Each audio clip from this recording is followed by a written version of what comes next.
all three of us together, yet in separate places. Can't explain that.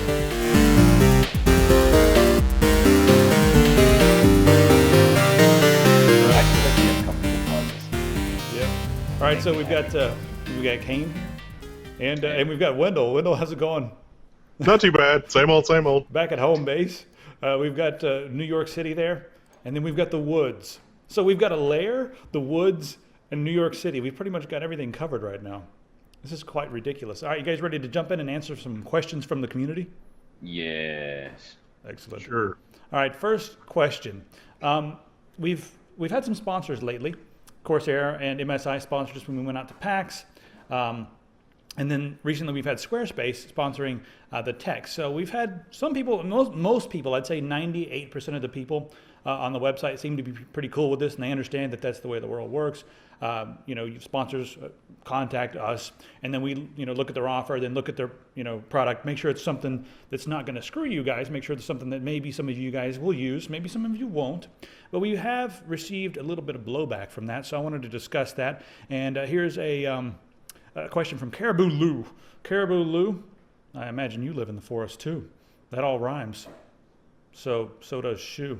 What's up with the sponsors? And then he has this whole thing. Hey guys, what's up with the sponsors? He thinks that going to PAX Prime 2013 was a big sellout with the special thanks to Corsair and MSI. And then he's referencing Squarespace. So guys, look at the comments here. I do want more community feedback about this because we have been taking some sponsorships lately. But let's go back and discuss what we're doing with sponsorships, how it's going to affect our content, and how it's going to affect us moving forward. So, Wendell, you want to talk about what's going on with sponsors? Troll, 2 out of 10. That's it?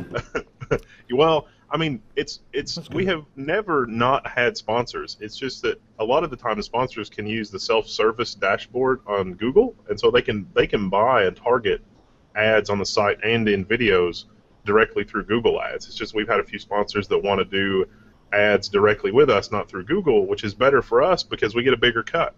Yeah, and moving forward, we're going to do things that are good for you guys, but you guys need to understand that if someone comes to sponsors like MSI and Corsair, we would not have gone to PAX if it wasn't for those two brands that came to us and said, hey, do you guys want to go to PAX? We can help you guys out. We would not have gone. There would be zero PAX coverage. So I think you guys need to understand that. And also, you need to understand that we're not going to do anything that's bad for you guys. If someone comes and said, hey, we've got this product. It's a bear trap that you hide outside your house and then randomly step in on accident. I mean, we're not going to do that. No. So there are some alternative methods, like someone's mentioned Patreon, and then someone else has mentioned some other stuff. We're going to create our own method. And I'm going to throw this out there to you guys, Wendell and Qain. How do you guys feel about, after we create our own sort of method, maybe like a subscription method or something where users can give back to help us grow and to help make the community better? How do you feel about doing less sponsorships as a balance for that? It depends on how much people subscribe to the memberships. So what we've been doing for quite some time is establishing ourselves well enough that Chase will actually trust us with a merchant account. So we will be able to directly take credit cards. The services like these artist services take 15%, 20%, something like that. It's worse than PayPal. So we're not going to do that. We'd rather just set up as an actual business and do it that way, if that makes sense. But in order to do that, you have to be large enough to be able to do that. And we're actually large enough that we have employees and blah, blah, blah, so that we can actually do that. Well, the other thing about that is that a lot of those services that are for artists are mainly just for YouTube videos, and we do such a large variety of YouTube videos that I think we'd be better off as a community doing the sponsorships, where you can come onto the website, just partake in everything we do. So we also, go ahead. you can totally give us money through PayPal if you want, but probably like a cart checkout system is better. And we've had the Bitcoin donation thing forever, and we had a chip in for a while, but the company we were using for that went out of business. All we're trying to do here is, continue to make videos for you guys without going out of business. Because if we don't have any money, we can't do this, and I would have to go get a regular job, and you'll end up in my boat. Which we've got a question about that. Where's that question? This is a good time to bring that up. No, absolutely. But we'll get into that in a second. But it's the difference between, do we do this as, if we're doing this as for a living, and this is what we're doing all the time, we have to eat, or we can just, turn ourselves into robots, in which case, hell yeah. But I mean, it's the balance of you guys want all of this, you want all of this content, and we want to make it for you. But there's been a lot of questions like, hey, we want more Qain in the videos. We want more, I have a full-time job. I work anywhere between 40 and 60, sometimes 70 hours a week. I mean, hell, I'm here in my office now because I've got better bandwidth here than I do at home. I've got a question for you right now because we're on this subject. Do you feel like the sponsors changed our content or the integrity of our content in any way while we were at PAX? Were you forced at gunpoint to say anything? Did anything change? I mean, other than the fact that we did specific videos for Corsair and MSI, but we would have gone by their booths anyway. Do you feel like it changed anything? I mean, I think the only thing that we did differently is that we put them in the tech. In the tech video, we did a lot of, interviews and such, and we added those to the side, but we put MSI and Corsair in the videos. Well, that was kind of a last minute thing because the guy from Corsair came up and he was going to let us borrow a headset. And while he was there, I was like, hey, dude, do you want to be in the video? We're going to do it. So that even was not planned. So that was kind of an extra bonus thing because he was funny, he was cool, he was a gamer. I was like, dude, let's talk. You guys are sponsoring us. Jump on. And that's a very important and valid point is that, we weren't like, we have to fit this guy in here. We really did. We just kind of on the fly kind of did it. We really didn't change anything that we would have done the same exact thing even if they hadn't sponsored us. I mean, we really would have. I mean, you look at PAX East. We kind of run around. We threw a bunch of people in there. We did a whole stack of interviews. We made we did what we could. But yeah, we wouldn't have been there if it weren't for those guys. So you would have got no PAX Prime coverage from us. We would have been like boo-hoo, and we'd have had a whole long line of people going, "Why didn't you go to PAX?" And my response to that was because A, nobody sponsored us. B, you guys didn't pay for us to go there. And C, I mean, like I went to PAX Australia, and I've got a whole 3-4 hours of video that I still haven't actually had the time to really chop down and edit because I didn't have a machine. I have a job, and I don't have a machine to edit it on. Now I've got the the MSI. Thank you. It's hiding behind. I just thanked MSI. I'm such a sellout. Yeah, it's hiding behind my logo. But it's okay though because they didn't pay us. I mean, I'm such a sellout. I just thanked them because I have this really nice, this nice laptop here to do these edits on, and I've actually started working on a lot of those videos. But it's, that was back in July, and I wanted to get them all out July, by mid-August to have all those videos out, and I just didn't have the time, and I didn't have the machine to really work on. So I mean, that's. Are we sellouts? No, because the whole point of this entire thing was for us to do this kind of stuff, talk about all this kind of crap, and still eat at the end of the day. And that's a really vitally important piece, is that if we're not eating, we're not happy. And when we're not happy, we're not, charged up about this stuff. We just kind of, it becomes more of a dreg. Is that the right word? Dreg? You're dredging? I don't know. Anyway, Here's what I will say about this. If someone comes and they want to sponsor us, and let's say it's a product that I'm not totally sure about, what I'm going to do is I'm going to post in the forums and ask you guys, hey, listen, this company wants to sponsor us. With the money that they are going to give us to sponsor, we can go do an event. We can use that money to do this. We can get 5 more T-shirt designs. I'll give you guys some options and let you in the comments say, like, you know what, we don't really care about covering that event. Don't tank the sponsorship. We don't think it's a good deal. So I will let you guys help us decide if I think it's something that's okay, if you know what I mean, right? Does that make sense? I like that a lot because that still allows you as the community to influence what's going on with this. So not only are we going to be able to eat, we're going to be able to do awesome stuff, but your guys are going to be able to direct to a certain extent what's going on. That's what the guy from in all reality, if we get enough sponsorships, we're probably going to end up having to do that banana fight. The banana fight. You know what? I bet we could easily get sponsors for the banana fight. But all this is what the guy from FARC, they're a website that's based in Kentucky. I mean, Wendell, you know those guys, right? Drew Curtis, yeah. Yeah. When I was talking to those guys, he basically said, do this. Ask your community, hey, should we take a sponsorship from this company? And it will help us to do this. And then see what they think. So I think that's a great tip because he's pretty cut and dry. I don't feel like FARC has ever been compromised as far as the integrity of their product. And they take some pretty huge, sponsorships. So let's move on, talk about some real stuff. Real stuff. I think most of the community knows that. That's why I say it's like 2 out of 10 troll. Well, the thing is that I'm such a freak. I don't know if I'm a hippie or what, but I lose sleep over it. I mean, I kind of hate when people call me a hippie, but I was talking to Linus about it, and he was like, "Dude, chill out." He's like, "As long as your content doesn't change," I stress over it, you know. I'm like, I don't know, I don't want anybody to give us any money, but I have to eat, so. That's what feeds the trolls. They're Yeah. it's like I know I can mess him up if I do this.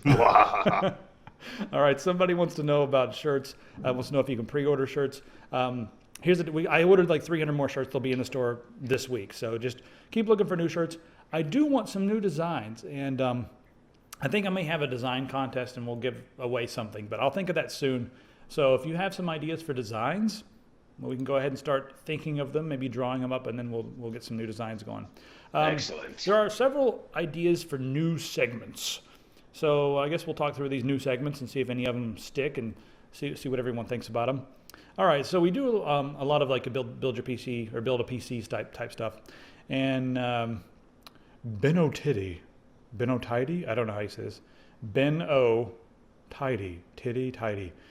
Anyway, he wants to know if we can do like a featured build from the community type segment. What do you guys think of that? Go with Wendell first. I like that. Anything community. I mean, we got some really cool people in the community, so whatever we can do to encourage that will be good. We got to figure out how we could integrate that. I mean, of course, we can bring people on Skype and talk to them about their builds, which I think would be really, really cool. So if you're doing a build, you got a webcam, take some pictures of the build along the way, and send it to us, or just put it into the forum. But send us a link to it, or drop a link, in the inbox thread, a link to your other forum. This is getting convoluted. How should we do this? The Kill Your Console video. If you built a Kill Your Console, let us know, and you can be on an upcoming episode of Inbox. Yeah, just let us know, and we'll bring you in Skype and talk about it. I think that'd be the best way. So that'd be kind of cool. Also, how to cook. They want more cooking videos. Oh, yes. Well, I can't help you there. You can cook. You were telling me about that garlic chicken that you brined or whatever. Yeah, well, I mean, but no. No. All right. Well, we've got this awesome kitchen here, so maybe I'll start cooking if I could. I tend to experiment a lot, so experimentation is not best for for cooking tutorials. Also, I'm not sure if we start making a bunch of cooking videos, would that go on the Tech Syndicate YouTube channel? I mean, would it fit in with the regular content? Could we put cooking? I don't know. We could and build build your own taco. We could start a whole new channel and just call it Cooking Tech. We need 50 channels on YouTube. Stat. Cook Syndicate, go. Cook Syndicate. We're gonna Quick, somebody grab it before somebody else grabs it. Oh, someone's on grabbing it. Oh. Oh. All right. Well, they can't stop us. We're going to get Guinea Pig Syndicate next, and Lizard Syndicate, so we could watch Pistols Pets. Pistols Pets. That's another channel. That's for both of them. But there'll be separate channels for each of them, just for the guinea pig and just for the lizard. It's not a lizard. It's a skink. Anyway, I saw one of those when I was in Brisbane, Australia. Like in the wild? Saw one in the wild. It was hiding in Spanx's backyard, and it was underneath this pile of stuff, and we were moving some stuff around, and the thing just started darting out in the middle of the yard, and I got some pictures of it. It was pretty cool. It was so pissed off. They have this really weird thing where they lay their tongue out, and their tongue looks like a giant shovel. It's, and it's blue, yeah. And it's blue. And it's just like, whoa, dude. I'm like, snap a picture of you. How you doing? That's what she's got. All right, next question is Wendell Silicon Graphics CRT monitors. And Wendell mentioned, this is from Gold Source or Gold SRC or whatever. Wendell mentioned he had some Silicon Graphics CRT monitors in this video at around the 1055 mark. And that you are going to make some tests with those CRT monitors when they were talking about response time. And I really wanted to see that, or at least tell us if you plan to make those tests. I mean, do we have time to do that kind of stuff? It was a cool idea. It's a cool idea. Ryan Shroud over at PC Perspective beat us to it, though, and so he's got an article that has there's a couple of things that I would do different, especially with the hardware that I have in the building. So we could, but his article's pretty good. Yeah, the guys over at PC Perspective, they're not that far away from the Kentucky home base, but they are all about frame times, just how smooth things look, VSync. So I mean, I can direct you guys over there to check that out. We could even put a link in the description to their article, but they do a hell of a job with that kind of stuff. So yeah, we should go up there, but I don't know. Are we friends with them? I don't know. Yeah, I think so. I think that idea has been floated. Yeah, but they've got their own camera thing. They've got 90 cameras and all this stuff, and we're a little bit. We tend to get into shenanigans more than they do, but I think that's fun. Check out PCPer.com. Just search for it. I'm sure you'll find it. and they have a slightly different methodology, but they do go into timing and latency and all that has to do with that. I'd like to thank our sponsors, PC Perspective. All right, this is a NAS question. It says it's for Logan and Wendell, but I imagine Qain could really give us some insight here. And This is from Preston, 777. That's 3 sevens. 3 is the number of completion. 7 is the number of perfection. Preston is perfectly complete. Or is he completely perfect? I don't know. What are your guys' opinions on NAS or home servers, and what do you recommend? I like some of the small NAS solutions for the power savings and size, but was thinking about making a mini home server out of a fractal Node 304 case and an old E4500 I have laying around. Just grab an ITX motherboard, so he's going on about that. What do you guys think about these options? Which would be better? I have never ran a server or anything like that, but it seems pretty simple. I'm planning on using this for my media collection and being able to stream to my TV and stuff, as well as back to my computer, thanks in advance, and keep up the good work. Okay, I think we have lots of options for you. And we have a video coming up very soon about building a home server with some hardware pass-through. You need those VTT extensions. Does that motherboard, or that CPU, the E4500, that have virtualization going on there? I doubt it. Let's see here.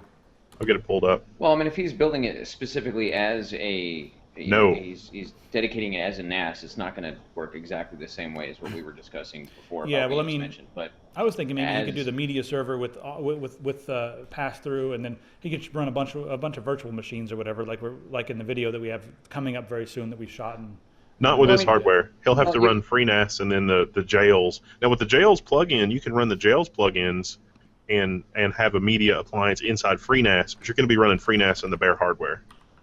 yeah, that's what I would mean- do as well. I mean, if depending on the kind of graphics capability of the virtual machine, I mean, we're looking at it running a media server. It's not like he's planning to be playing games on it, so it doesn't really need full access to the graphics card.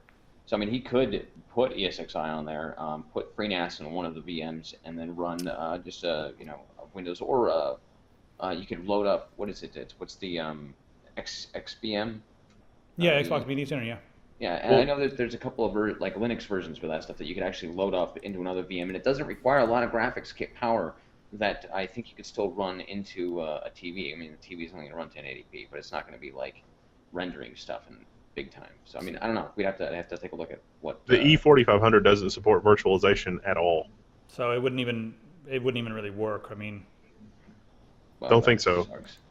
Yeah, it says on ARC, it says Intel virtualization technology no, and no hyperthreading, and no trusted execution, and no AES instructions. And kind of choke. Well, wouldn't it? again, with ESXi, you also have to deal with the fact that it really likes to have very specific kind of hardware on the hard drive side. So I guess that would be kind of, yeah. So yeah, running FreeNAS and running a couple of jails and running XBM on there would be kind of.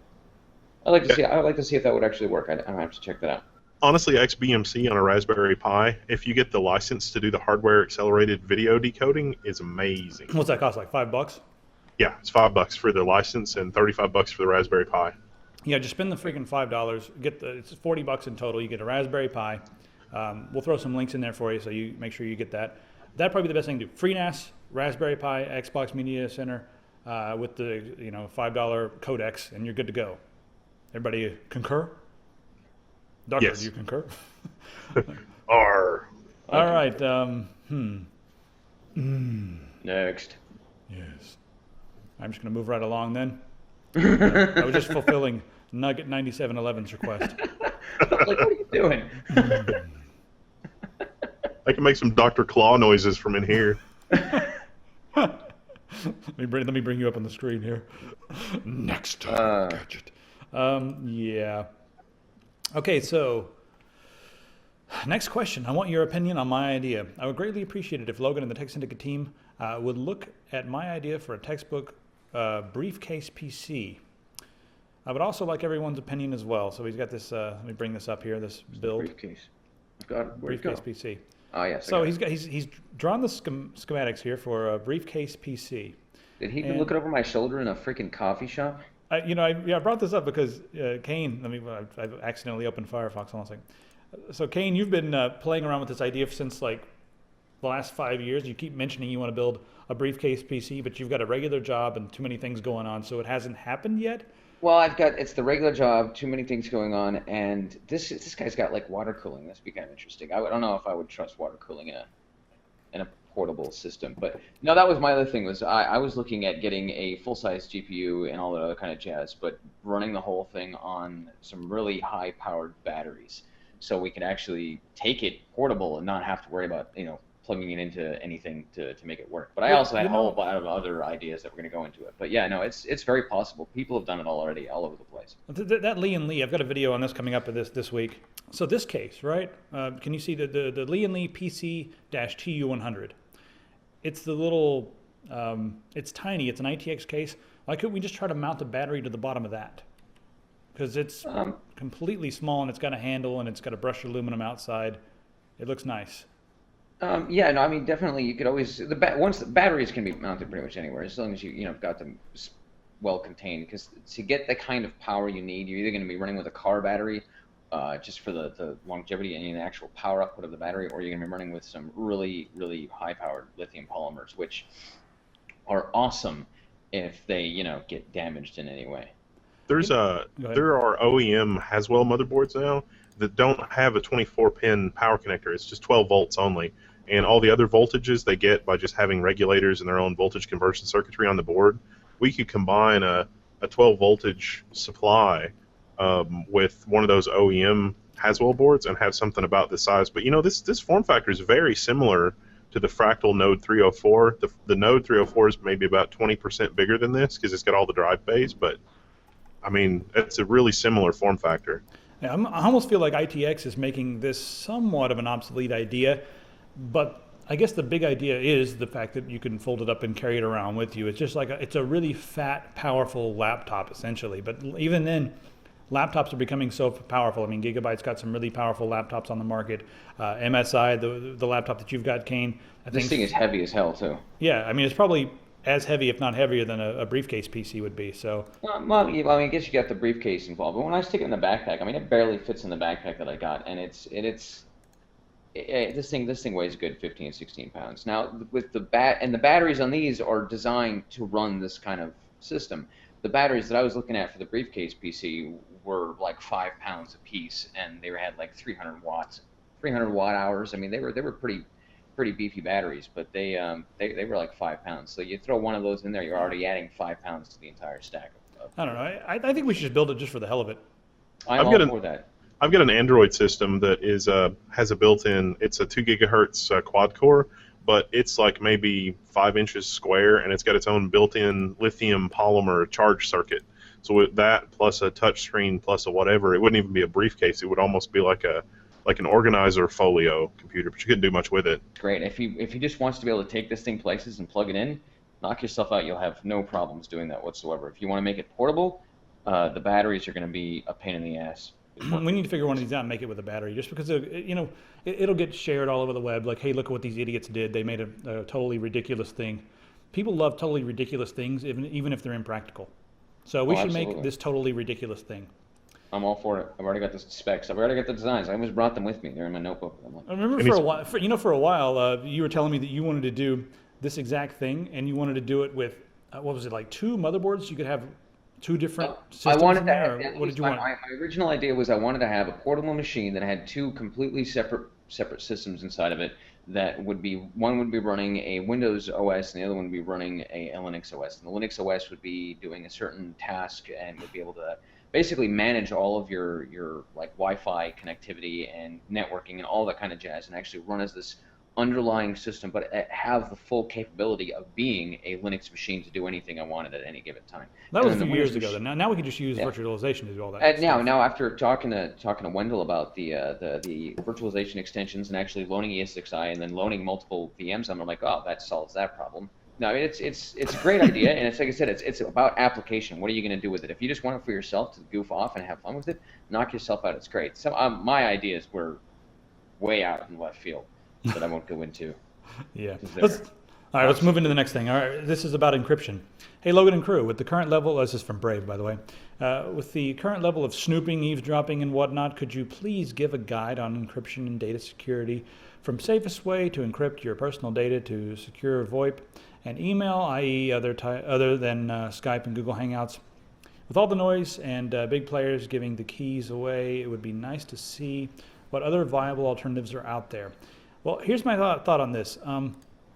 I feel like as soon as I recommend something, I'm going to find out that there's a backdoor into it, or that the encryption has been compromised, or that the NSA has a key or something like that. We did come out with a video and warn you guys about Tor, and sure enough, look what freaking happened to Tor. People started getting busted left and right. They should have seen our video. Maybe the NSA watched our video and were like, But they're like, hey, that's a good idea. Yeah, maybe they're watching us, and whenever we say, hey, I bet the NSA is doing this, I bet some guy in a suit is like, hey, God damn it, give me the phone. Call up Carl and get him in here right now. We got to do what these guys are saying. These guys have got all the ideas. That's what's happening right now. If that's actually what's happening, I feel very sad for the state of things. Wendell, what do you think? I mean, can we make a video on encryption and guarantee that it's going to be useful and legitimate?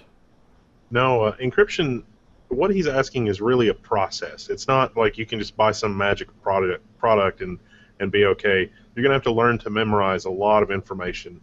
You probably should use whole disk encryption. You probably should run your own email server that has TLS and a bunch of other things that you set up yourself. So there was a really good guide I posted in the forum. I don't know if it was that thread. It was a very similar question, but I posted a link to a guide where a guy had, you could set up a VPS with an encrypted file system and your own mail server. And that would be a good thing to do, to set up your own mail server. And that's really, sort of the first steps on that road. But there's not really a comprehensive all-in-one solution to do that. I mean, if we could figure out how to make a video on that, we get 1 million hits. Well, we can. Get some sponsors too. We could make a video on it. It's just absurdly complicated. Yeah.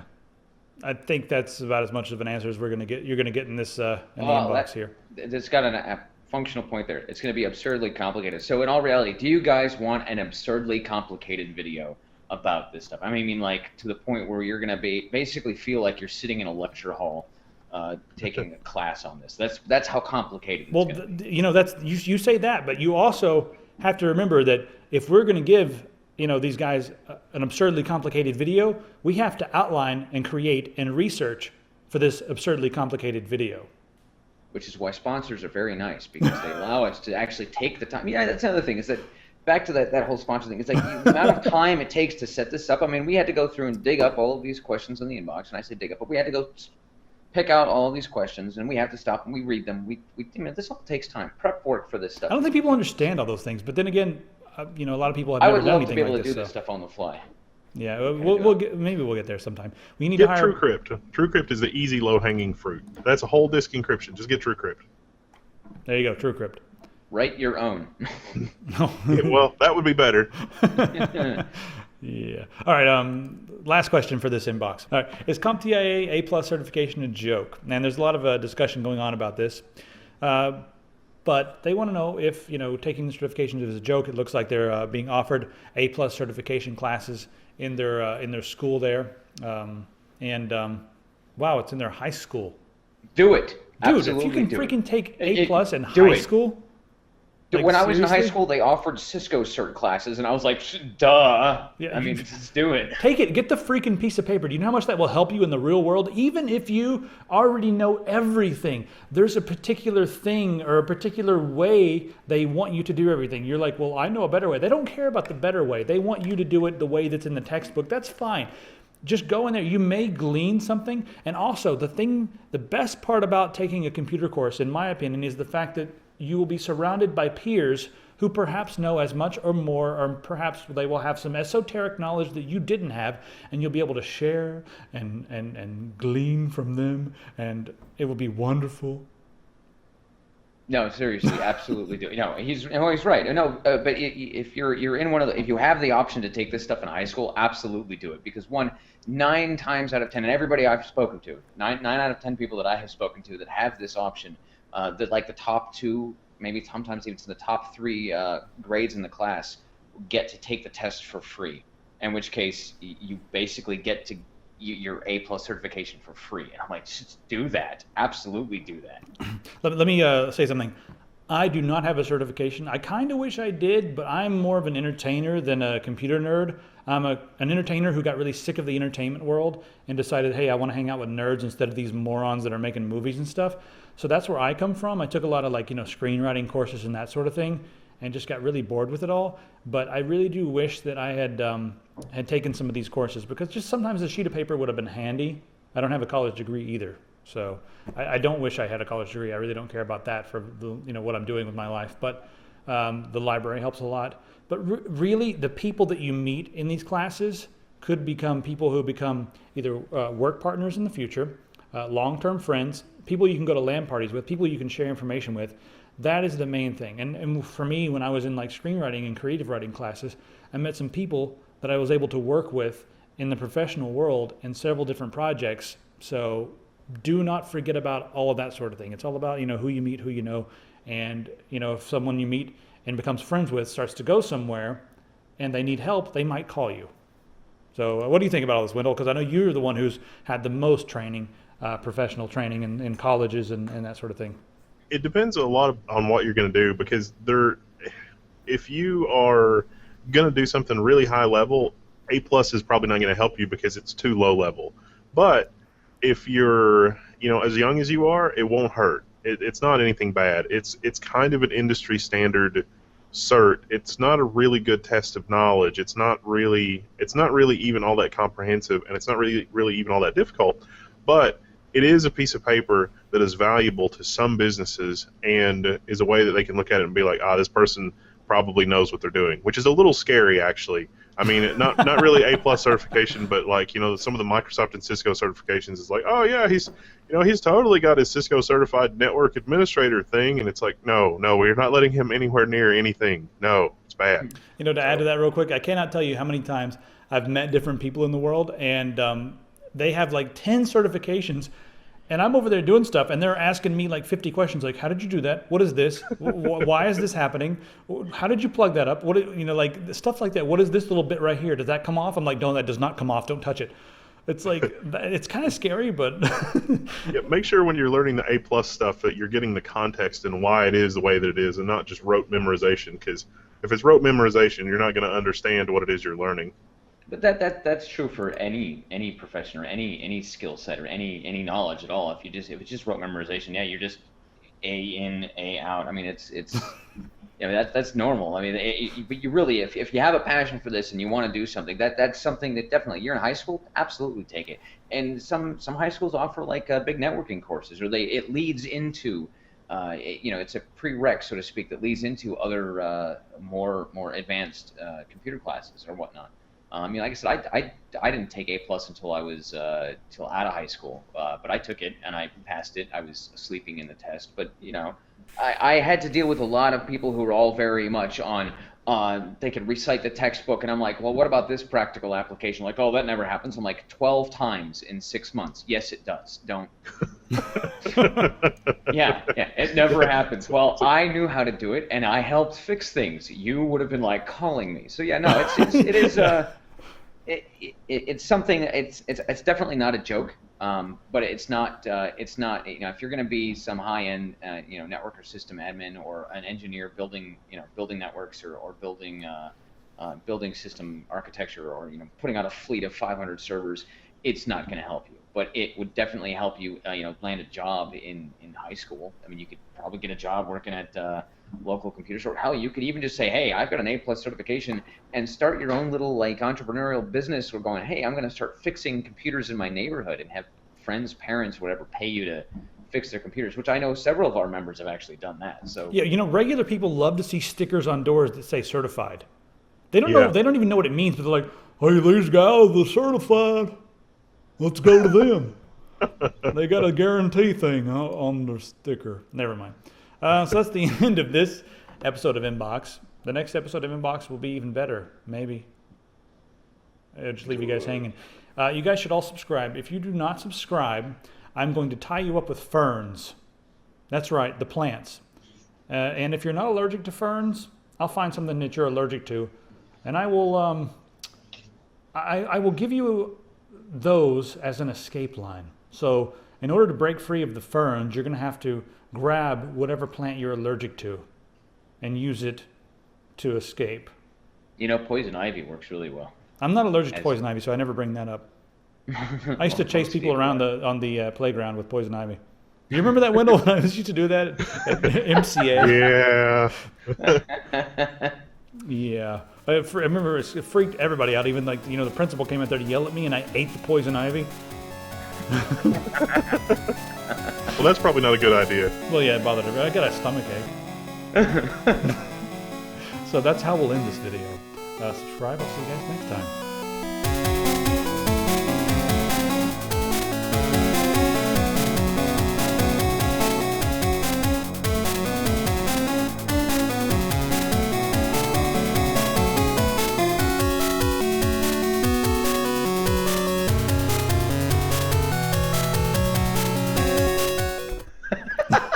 Are you serious? Yeah. Oh, It is. God. Yeah, I've got a bunch more questions here. Do you guys feel like answering some more? Yeah, no, absolutely. My You said it like- kidney's allergic to it.